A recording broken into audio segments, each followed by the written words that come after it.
बिस्मिल्लाहिर्रहमानिर्रहीम। अस्सलाम वालेकुम नाज़रीन, अब तक की सबसे बड़ी ख़बर तो वही है कि हुकूमत ने FIA को ज़िम्मेदारी सौंप दी है। वो साइफ़र के मसले पर तहक़ीक़ात कराएगी और इमरान ख़ान, असद उमर, शाह महमूद कुरैशी इनके ख़िलाफ़ और वो जो प्रिंसिपल सेक्रेटरी था इमरान ख़ान का जो आज़म ख़ान, उनके ख़िलाफ़ भी कार्रवाई करेगी। ये बहुत बड़ा वाक़या है। काबीना ने मंजूरी दे दी है। इससे पहले इस तरह की ख़बरें थी कि शायद काबीना के अंदर इमरान ख़ान के ख़िलाफ़ कार्रवाई करने के बारे में इख्तिलाफ़ है, लेकिन काबीना ने यह फ़ैसला मुत्तफ़िक़ा तौर पर किया है और तमाम इत्तेहादी जमातें सिख कुरान इत्तेहाद की इस फ़ैसले के साथ हैं।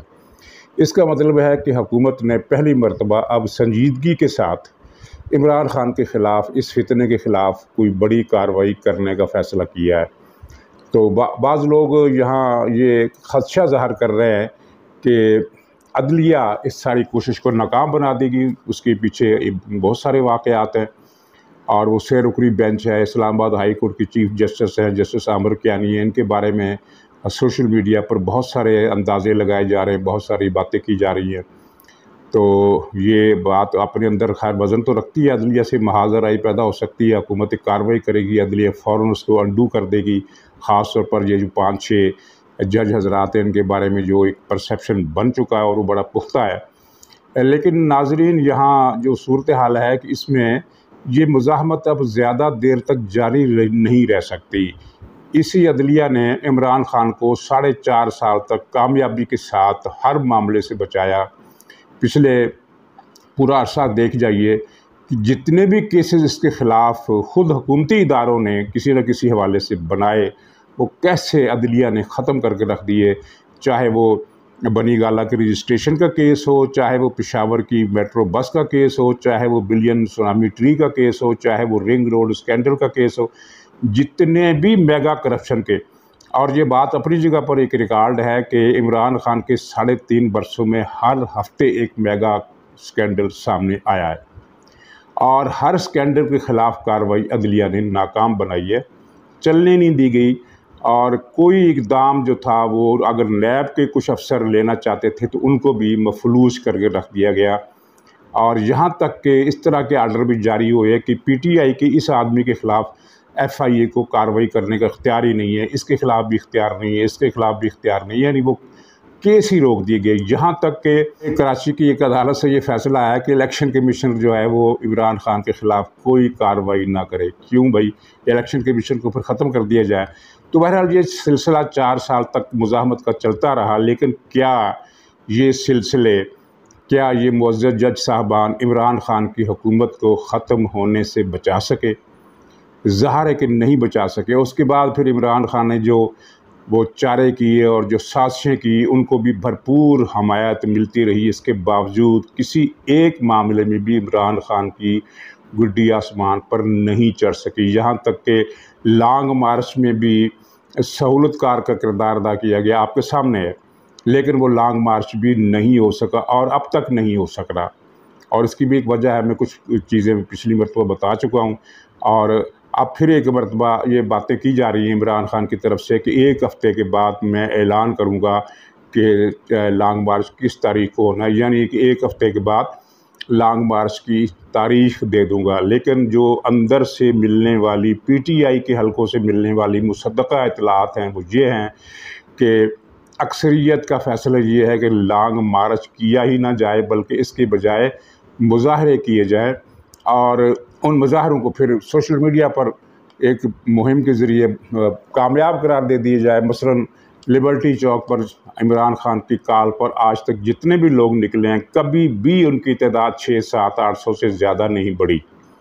लेकिन इनका सोशल मीडिया है, ये उस 700-800 की तादाद को लाखों बताता रहा, यानी 10-20 हज़ार का मजमा हो उसे लाखों बताते हुए तो हमने सुना है। 25,000 का जलसा हुआ तो पार्टी के कारकुन कहते हैं जनाब लाखों अफराद आए। तो ठीक है, 25,000 को अगर आप 2 लाख 3 लाख करार दे दें, है तो ये भी बहुत मुबालगा। लेकिन 600-700 अफराद को लाखों करार देने का मार्का जो ये सिर्फ PTI कर सकती है, वो एक पुराना शेर मुबालगे का याद आ रहा है। यानी मुबालगा शायरी में मुबालगा शायरी का हुस्न होता है, क्योंकि मुबालगे के बगैर आप शायरी नहीं कर सकते। फिर वो एक नसरी नसर हो जाती है, नसरी अदब पारा हो सकता है, लेकिन वो शायरी नहीं हो सकती। शायरी नाम ही मुबालगे का है। मसलन तेरी आँखों के सिवा दहर में रखा क्या है, ये एक मुबालगा है, लेकिन इससे एक हुस्न पैदा हो गया है। तो लेकिन कुछ शोरा बहुत ज़्यादा मुबालगा करते हैं, तो उनका मजाक उड़ाने के लिए दिल्ली के एक शायर ने मुबालगे का एक शेर लिखा था, जिसका मकसद असल में इन शायरों पर तंज करना था जो मुबालगा करते हैं। उसने लिखा था कि एक दिन, शेर ये है कि एक दिन फिराक़ यार में रोया मैं इस कदर, एक दिन फिराक़ यार में रोया मैं इस कदर, चौथे फलक पे पहुंचा था पानी कमर कमर। यानी मेरे रोने से इतना पानी इकट्ठा हो गया कि सैलाब आ गया और वो आसमान को भी टाप कर चौथे आसमान पर पहुंच गया। तो ये मुबालगे का कमाल पीटीआई इसी शेर की तरह से मुबालगा कर रही है कि 600 आदमी इकट्ठा होता है और वो कहती है लाखों। एक साहब ने तो मुझे मुसलसल लिखा कि इमरान खान की कॉल पर 10 करोड़ अफराद निकले। पाकिस्तान की आबादी 22 करोड़ है और 10 करोड़ अफराद निकल आए। अच्छा, अब वैसे उससे अगर पूछा जाता तो वो शायद बड़ी मासूमियत से भोला सा चेहरा बनाकर कह देता कि जनाब उस रोज़ जो सड़कों पर जो तादाद थी लोगों की, बाज़ारों में, मार्केटों में, मंडियों में, खेतों में, कारखानों में, दफ्तरों में, स्कूलों में, कॉलेजों में, उन सब को अगर गिनती की जाए तो वो 10 करोड़ बन जाती है। तो इस तरह का जवाब देंगे। लेकिन ज़ाहिर है ये 10 करोड़, तो इस इजलास में ये तय हुआ कि लोग, ज़ाहिर है आप कॉल देंगे तो लोग निकलेंगे। जब निकलेंगे तो हम सोशल मीडिया पर बताएंगे कि कामुको में 6 लाख निकले, गुजरांवाला में 28 लाख निकले, इस्लामाबाद में 32 लाख निकले और रावलपिंडी में 40 लाख निकले, कराची में तो 2-3 करोड़ निकल आए, लाहौर में भी 2.5 करोड़ निकल आए। इस तरह हम प्रोपेगेंडा करके अपनी एक फेस सेविंग कर लेंगे कि हमारी कॉल पर हमने लॉन्ग मार्च तो नहीं दिया, लेकिन हमारी कॉल पर पूरे मुल्क में लोग निकले और फलां चौक पर भी निकले और फलां चौक पर भी निकले। ये मैं बात कर रहा हूँ इमरान खान की गिरफ़्तारी की अफवाह से एक दिन पहले जो इजलास हुआ उससे। अच्छा, गिरफ़्तारी की अफवाह को ये ख़बर को मैंने अफवाह क्यों कहा? वो इसलिए कहा कि ये एक रूटीन का वारंट था जो जज साहब ने अदालत में पेश ना होने पर इमरान खान को जारी किया। इस वारंट के बाद इमरान खान को अदालत में पेश होना चाहिए था और गिरफ़्तारी नहीं होनी थी, लेकिन इमरान खान ने अदालत में पेश होने की ज़रूरत महसूस नहीं की, क्योंकि अदालतों की तरफ से इमरान खान को एक छूट है कि आप आए ना आए, हम जो बैठे हैं। चुनांचे वही हुआ, इतवार के दिन अदालत लगी और 10 बजे ये 10:05 पर या 10 मिनट पर बाबर अबान ने दरख्वास्त गुजारी। 40-30 मिनट के बाद अदालत लग गई और 11 बजे के आसपास इमरान खान को ज़मानत दे दी गई। इतना स्पीडी, तेज़ रफ्तार एक्शन, अदालती एक्शन इससे पहले कभी नहीं देखा। चुनांचे ये ख़बर अफवाह थी। इसमें हुकूमत की तरफ से एक लैप्स ये हुआ कि हुकूमत को फौरी तौर पर डिनाइल देना चाहिए था कि ये वारंट गिरफ़्तारी हुकूमत ने जारी नहीं की है, ये अदालत के वारंट हैं और ये रूटीन का मामला या जो भी है वो एक मौक़िफ़ देती।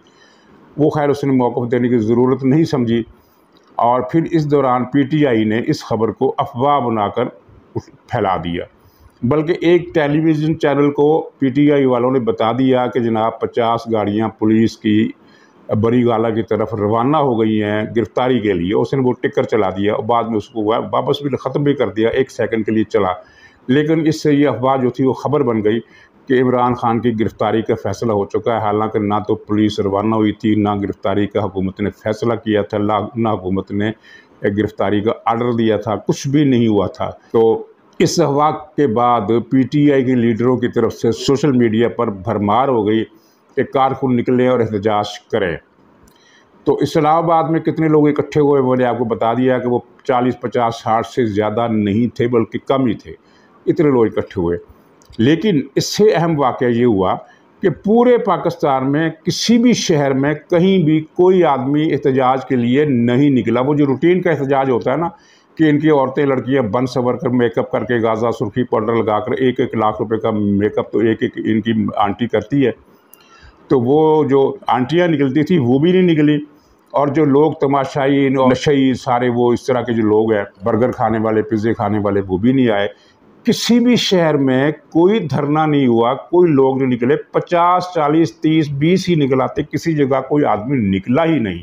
अच्छा, इस मशक से हुकूमत को भी पता चल गया कि इनकी जो प्रोटेस्ट का हाल है वो किसी काम के नहीं है। इनका जलसा एक सर्कस होता है, एक थिएटर होता है, और सर्कस और थिएटर मुफ्त हो, बगैर टिकट हो तो लोग जाते हैं, वहाँ जलसे में लोग जाते हैं। लेकिन प्रोटेस्ट काल में लोग नहीं जाते। हालांकि पंजाब में इनकी अपनी हुकूमत है, इन पर लाठीचार्ज होने का भी कोई वो इम्कान नहीं है, फिर भी पंजाब में भी लाहौर में कोई आदमी नहीं निकला, मुल्तान में, पिंडी में, गुजरांवाला में, फैसलाबाद में, सरगोदा में, जंग में, सियालकोट में, जितने भी पंजाब के बड़े बड़े डिविजनल हेडक्वार्टर और बड़े बड़े ज़िलों के हेडक्वार्टर हैं, किसी जगह से भी कोई खबर नहीं आई। चलिए छोटे शहरों को तो छोड़िए, किसी बड़े शहर से भी किसी सिटी की खबर नहीं आई। एक तरफ तो हुकूमत को पता चल गया कि ये माजरा है, इनकी ये पोजीशन है, और दूसरी तरफ पीटीआई को भी ये रिपोर्टें पहुंच गई कि जनाब इतनी बड़ी खबर, अफवाह, हमने हाइप क्रिएट की, लोगों निकलो घरों से, क़यामत आने वाली है, खान को पकड़ने वाले हैं, ख़बरदार किसी की ने खान को पकड़ा, खान हमारी रेड लाइन है, हम जान की बाजी लगा देंगे, जानें कुर्बान कर देंगे, लाशों के ढेर लगा देंगे। इस तरह की चीज़ें सोशल मीडिया पर भरमार कर दी गई, फिर भी कोई नहीं निकला, और पार्टी के इजलास में ये सारी रिपोर्ट वहाँ पहुँच गई। तो फिर उन्होंने फिर सेकंड थाट किया कि अगर हम ये धरने की कॉल नहीं देते ठीक है, लेकिन ये जो दूसरी कॉल देते हैं कि तमाम शहरों के चौकों पर आ जाओ और चौकों को चौक कर दो। चलो हर चौक का नो सही, 3-4 मसलन लाहौर में सारे लाहौर को जाम करना तो मेरे ख्याल में किसी भी पार्टी के लिए मुमकिन नहीं है, लेकिन इतना तो किया जा सकता है कि 150 कारकुन यतीम खाना के चौक ब्लॉक कर दें, 150 लारी अड्डे का वो क्या होता है आज़ादी चौक वाला शायदरे की तरफ जो है उसे चौक कर दें, और कुछ चंद 100 जो है वो को लिबर्टी में आकर इस नर्व सेंटर को भी ब्लॉक कर दें, 3-4 मुकामात को आप ब्लॉक कर दें, तो सारे शहर में ट्रैफिक डिस्टर्ब हो जाती है और सबको पता चल जाता है कि शहर में कुछ ना कुछ हंगामा हुआ है। इतना भी ये नहीं कर सकते, इनको अंदाज़ा हो गया, इनको रिपोर्ट मिल गई। चुनांचे अब ये खबर है कि ये जो अगले हफ्ते ऐलान होने वाला है कि लॉन्ग मार्च की तारीख कब, लॉन्ग मार्च किस तारीख को किया जाएगा, या प्रोटेस्ट या पूरे मुल्क को जाम करने, ब्लॉक करने, या मुख्तलिफ शहरों में एहतजाजी रैलियाँ निकालने का जो प्रोग्राम था वो भी इन्होंने कैंसिल कर दिया है। और इस हफ्ते कोई तारीख नहीं दी जा रही। जो अभी तक की इतलात हैं वो ये है कि एक हफ्ते में से 2 दिन तो वैसे ही निकल गया, क्योंकि ये तरसों की खबर थी कि एक हफ्ते के अंदर अंदर एहतजाज की कॉल दी जाएगी, तो 2 दिन तो निकल गया, बाकी 5 दिन है। तो देखिए 5 दिन के बाद ये क्या ऐलान करता है। लेकिन जो मुझे इतलात जो मैंने हासिल की हैं अपने ज़राए से, दोस्तों से, अहबाब से, सियासी वर्करों से, कुछ जो रिपोर्टर हैं अखबारात में, सबके ज़रिए, तो यही वो कह रहे हैं कि पब्लिक में प्रोटेस्ट की वेव के लिए जो एक सीज़न होता है, मौसम होता है, हालात होते हैं, जिसकी स्मेल आने लगती है, वो नहीं आ रही। तो इसका मतलब ये है कि अब 5 दिन के बाद मज़ीद इंतज़ार करना पड़ेगा उन दोस्तों को जो किसी बड़े प्रोटेस्ट की उम्मीद लगाए बैठे हैं। अब इनकी इमरान खान की जो क्या कहते हैं आखिरी सहारा जो है वो अवाम नहीं है।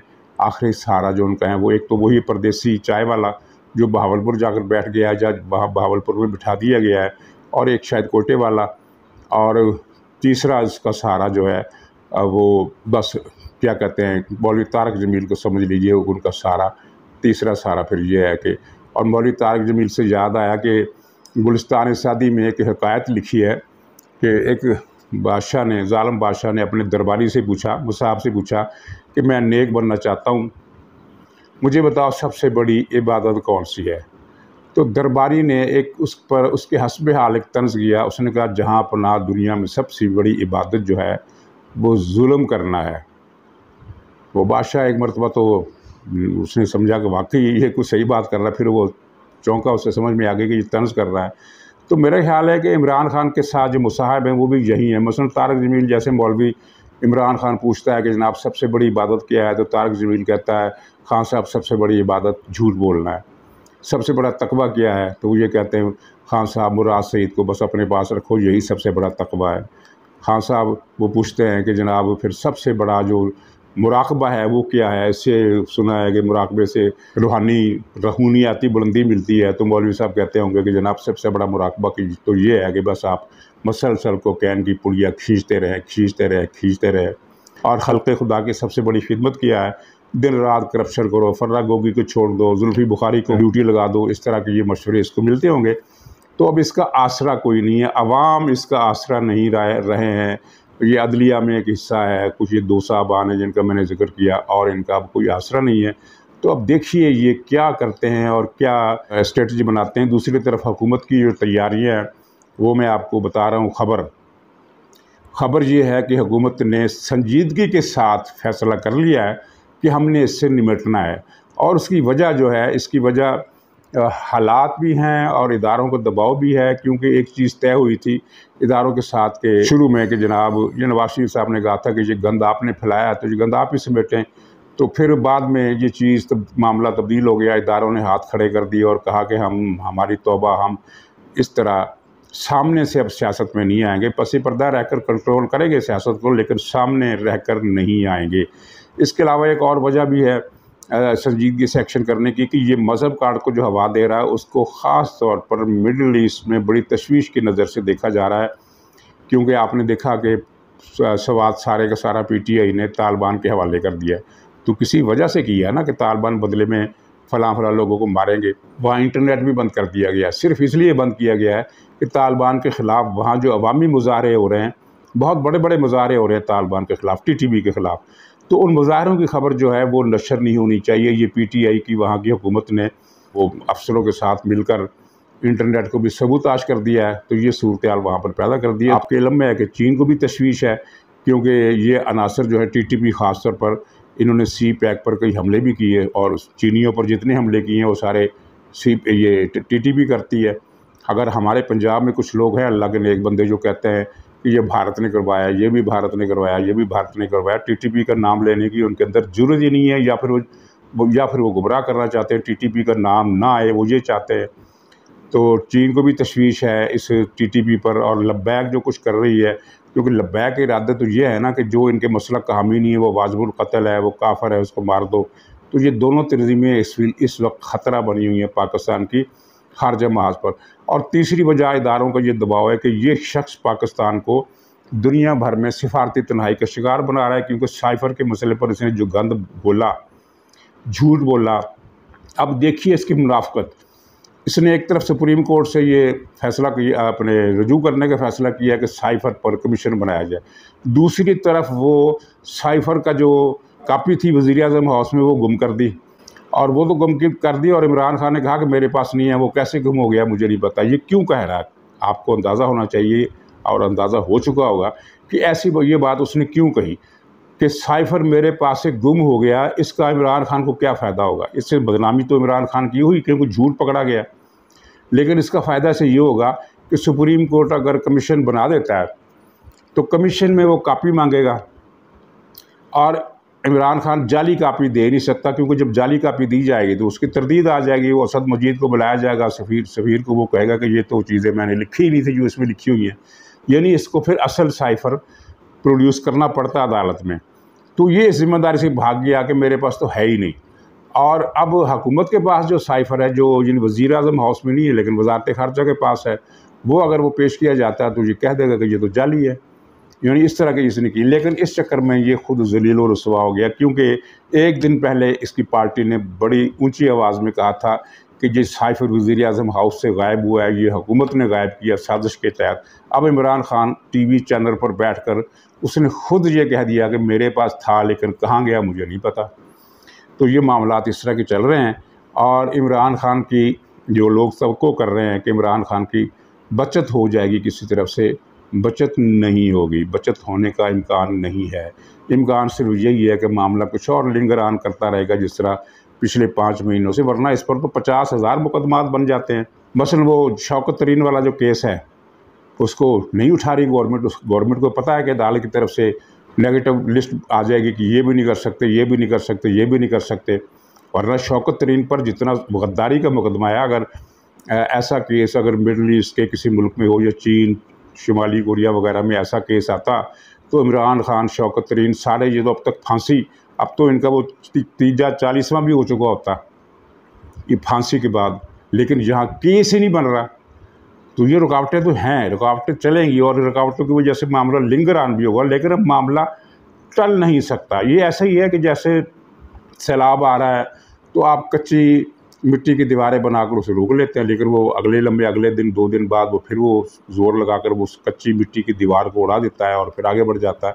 तो ये सब कच्ची मिट्टी की दीवारें हैं, मामला लिंगर ऑन होता रह सकता है, ये इम्कान है। लेकिन ये है कि अब इमरान खान को अब बचा लेंगे, तो कैसे बचा लेंगे भाई? आप देखिए, तारीख पढ़िए और फिर अंदाज़ा कीजिए कि कैसे बचा लेंगे। तो नाज़रीन, इसी के साथ इजाज़त दीजिए, इंशाअल्लाह अगले व्लॉग में फिर मुलाकात होगी। तब तक के लिए खुदा हाफ़िज़।